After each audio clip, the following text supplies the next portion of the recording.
Well, hello everybody, this is Street Outlaws No Prep Talk. Today we're going to talk about the No Prep King Season 5 possible changes to the weight rules.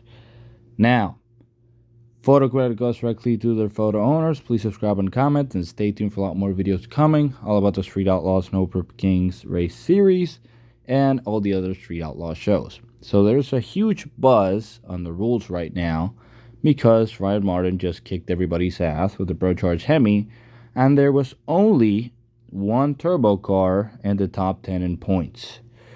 You may also see by the engine combo wins, Procharger Hemis won 9 times, Nitrous 3 times, Twin Turbo Hemis 1 time, a Twin Turbo Big Block Chevy 1 time at a lower weight, and a Roost Blown Hemi only 1 time. So Prochargers were pretty much dominating, in which Ryan Martin dominated most of those Procharger wins. Now, this is an actual time slip from an NPK car, I'm not going to say who it is, testing right before the season started at legal NPK weight. So basically, this was ran at an almost sea level track and at a prep surface. So basically, low 380s at 192, 193.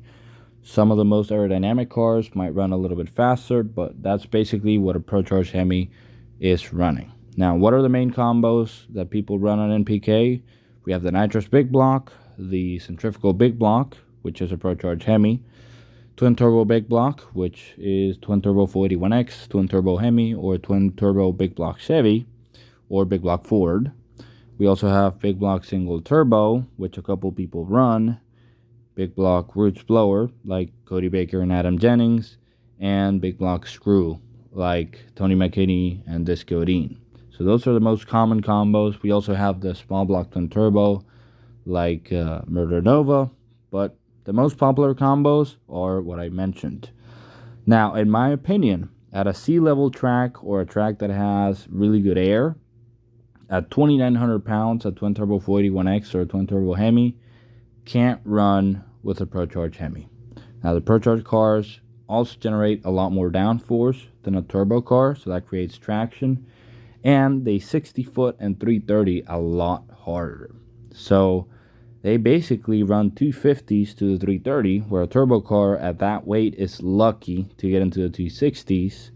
So they basically have 5, 6, 7 numbers on the front half of the run versus a turbo car. And even though a turbo car does have more horsepower and will run faster out the back, I mean, they're going to have to run over 200 every single pass to catch up to those Procharger cars. Now, that does not include cars like Jeff Lutz that can weigh 200 pounds less because they run a cast motor, or Murder Nova that has a twin turbo small block and makes a lot more power than a Procharger Hemi, can actually weigh 100 pounds less than a Procharger Hemi. But they still get outran by the Prochargers because, as I've said, they still don't have the instant power of a blower, or in this case a Procharger, and they don't create as much downforce, which doesn't create as much traction. Now, I would drop the turbo weights a little bit, probably 50 to 75 pounds. That will help those cars run a little bit faster to the 60-foot and 330, and maybe that'll close the gap between those two combos. Now, at the high altitude tracks, turbo cars will have an advantage. That's just the bottom line. They don't lose as much boost as the blower cars. So you can't just take a lot of weight out of the turbo cars, and when they go to Vandermeer or Tucson or some of the other tracks, they're gonna just mop the floor with the blower cars and Procharger cars. Now, my main focus would be into the screw blower cars. They're only tier 3, Tropical Thunder, Tony McKinney, Disco Dean, but they're the only combination by NPK rules that is boost limited. In this case, is overdrive limited.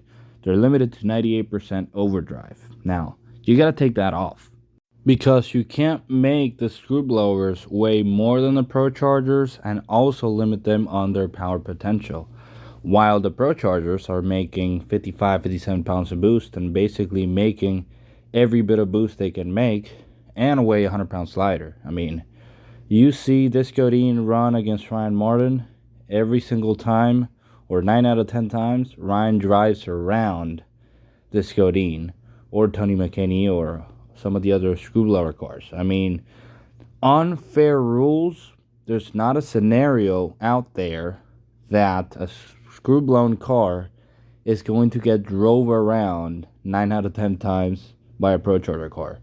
I mean, screw blowers, after the twin turbo big blocks, they're the fastest mile per hour combo to the 8th mile on pro mod cars or some of the other pro boost cars, etc.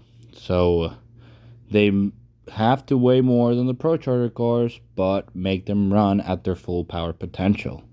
Those C-rotor blowers, they make a lot of power, and they should be able to use it on no prep racing. Now, as I've said, I do believe they do have to adjust the rules a little bit. I mean, if not, next year, most of the cars are going to be Procharged, and that makes the field boring. If there are 16 or 20 Procharged Hemi Camaros running, that is boring to watch. So hopefully they will drop the weights a little bit for the turbo cars, take the overdrive limit off the screw blower cars, maybe even drop the weight on the roots blown cars as well.